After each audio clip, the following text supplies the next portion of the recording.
এখান থেকে আমাদের এরমভাবে জল তুলে আর যেরমভাবে করে দিতে লাগে বিচন জমিতে জল। একটু তো কষ্ট হবেই, কিছু করার নাই। মানুষের বিপদ যে কখন আসে তা শুধুমাত্র সে উপরে একজন যে বসে আছে তিনি জানেন। জানেন, সত্যি এরই দৃষ্টান্ত হচ্ছে এই একটি ভিডিও। শুরু থেকে নিয়ে শেষ অবধি ভিডিওটি দেখার জন্য তোমাদের সবার কাছে আমার বিনীত অনুরোধ, প্লিজ দেখো। কাজ কমপ্লিট, এখন আমরা বাড়ির দিকে যাচ্ছি। তো ব্লগটা কেমন লাগলো জানিও। টাটা, আরে বা টাটা করে দাও, টাটা। গেলাম, টাটা।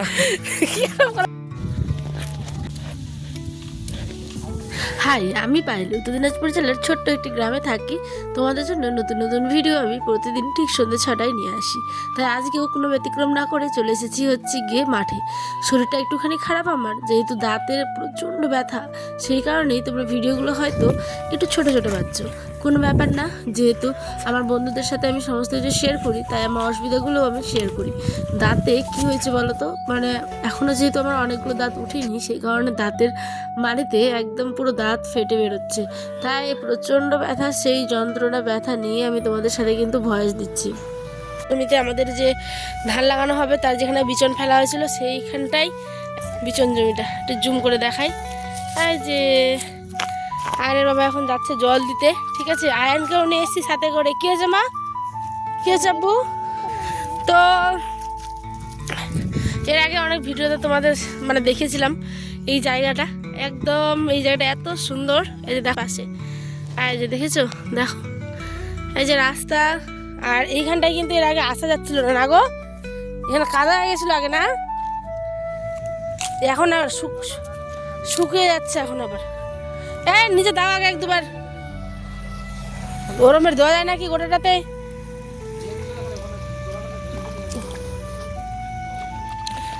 এই যে আয়না আবার জল তুলছে, ঢালো তুমি এক দুবার, আমি আসছি তো। এই যে এরকম, বাহ। এদিকে দেখো রাস্তা, এদিকে আরো সুন্দর সুন্দর জমি আছে, ওই যে সরিষা ক্ষেত। এইগুলো হচ্ছে আমাদের বাড়ির বিচন, দেখো। এই তো ঢেলে দাও, এরকম করে চারিদিকে দিতে হবে। ও, গ্রামের লোকজন সব দেখো, ওই তো যাচ্ছে সাইকেল করে।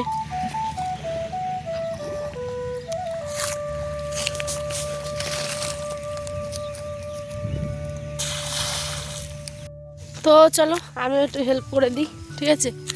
কি আব্বু, দেখি আমাকে ওটা দাও, ওটা দাও, স্ট্যান্ড আমাকে দিয়ে দাও।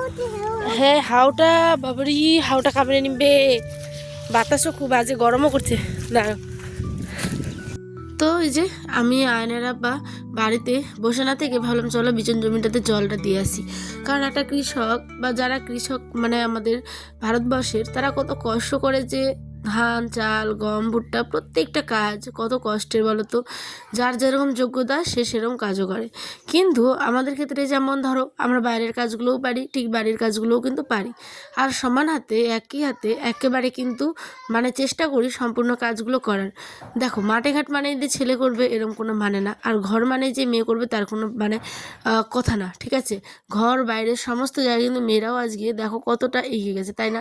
তো আমি সমস্ত রকম চিন্তাভাবনা করছিলাম। মায়েরা আবার বলছিল তোমার কাছে দরকার নেই, বাবুটাকে নিয়ে ঠান্ডা লেগে যাবে। আমি বলছি ঠান্ডা তো লেগেই গেছে, তো কী হয়েছে। আমার প্রিয় পরিবারের সাথে আমি যতটুকু পারি একটুখানি শেয়ার করব আমাদের মাঠ, আমাদের কাজকর্ম সমস্ত কিছু। তো বলছে চলো তাহলে। তো দেখো, যেমন কথা তেমন কাজ, চলে এসেছি হচ্ছে আমাদের এখানে ছোট্টখাটো একটা পুকুর আছে। জানো তো, চৈত্র মাসে নাকি শুনেছি এই ছোট্ট জলটুকু পুকুরটা যেটা আছে সেটা শুকিয়ে পুরো ঠন্ডন হয়ে যাবে, তুমি হাঁটতে পারবে না পর্যন্ত, পায়ের তলা জ্বালা পড়ে যাবে জানো। কিন্তু এখন দেখো, যখন তোমরা আমার ডেলি ব্লগগুলো দেখছো তখন হয়তো লক্ষ্য করবে যে আমার এর আগের ব্লগে দেখতে পাবে অনেক রকম ওইখানে কিন্তু জল ছিল। আমরা যেখানে দাঁড়িয়ে আছি ওইখানে না হলেও একদম এক হাঁটু জল ছিল, এখন জলটা শুকিয়ে দেখো কতটুকু হয়েছে।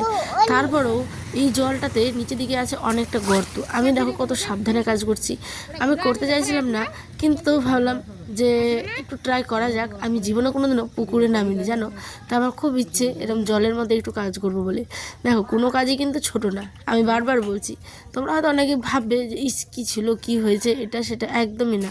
যেটা মানুষ যেখানে নিয়ে যায় অবশ্যই সেটা তার শিক্ষার জন্যই হয়তো, তাই না বলো? তো আমার জীবন এখানে এনেছে আমাকে, তাই আমি অনেক কিছু শিখছি, ভালো খারাপ সমস্ত কিছুই শিখছি।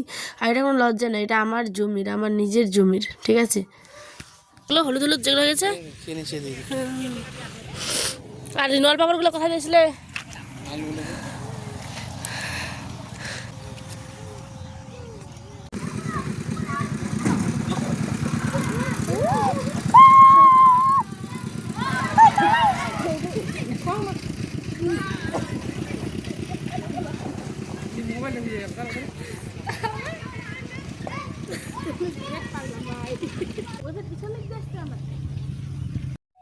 এখান থেকে আমাদের এরমভাবে জল তুলে আর যেরমভাবে করে দিতে লাগে বিচন জমিতে জল।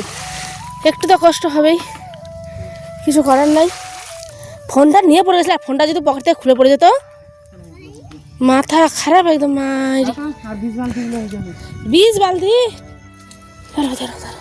ধৈর্য তো ধরপড় করে না, বাড়ি যাবোই তো।